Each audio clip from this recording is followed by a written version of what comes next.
పల్లెపాడు గ్రామానికి విచ్చేసిన ఎమ్మికనూరు ఎమ్మెల్యేకి మరియు మంత్రాలయం టీడీపీ ఇన్ఛార్జికి అఖండ స్వాగతం పలికిన పల్లెపాడు రామిరెడ్డి మంత్రాలయం నియోజకవర్గ కొసగి మండలం పల్లెపాడు గ్రామానికి మండల నాయకుడు మరియు బివి మోహన్ రెడ్డికి ఆప్తమిత్రుడు అయిన పల్లెపాడు రామిరెడ్డి పిలుపు మేరకు మర్యాదపూర్వకంగా విందుకు హాజరైన ఎమ్మికనూరు ఎమ్మెల్యే బివి జయనాగేశ్వర్ రెడ్డికి మరియు మంత్రాలయం టీడీపీ ఇన్ఛార్జ్ ఎన్ రాఘవేంద్ర రెడ్డికి 4 మండలాల ముఖ్య నాయకులు అలాగే కొసగి మండల నాయకులు కార్యకర్తలు పెద్ద ఎత్తున ఘన స్వాగతం పలుకుతూ పూలమాలలు మరియు శాలువలతో సత్కరించారు। ఈ కార్యక్రమంలో కొసగి మండలం నాయకులు ముత్తిరెడ్డి జ్ఞానేష్ తోవి రామకృష్ణ నాడిగినేని అయ్యన్న తయ్యన్న చింతలగేని నర్సిరెడ్డి కౌతాల మండల నాయకులు చూడి సతీష్ నాయుడు సురేష్ నాయుడు రామలింగ పెద్ద కడుబూరు మండల నాయకులు బసలదొడ్డి ఈరన్న మాజీ జెడ్పీటీసీ లక్ష్మయ్య చావిడి వెంకటేష్ మరియు పెద్ద ఎత్తున టీడీపీ నాయకులు కార్యకర్తలు పాల్గొన్నారు।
కొంచెం వెనకలు జరగండి మీరు కొంచెం వెనక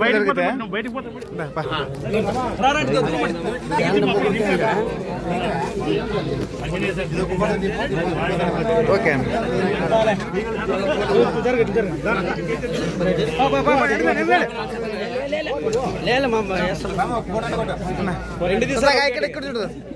రెండు దిశలా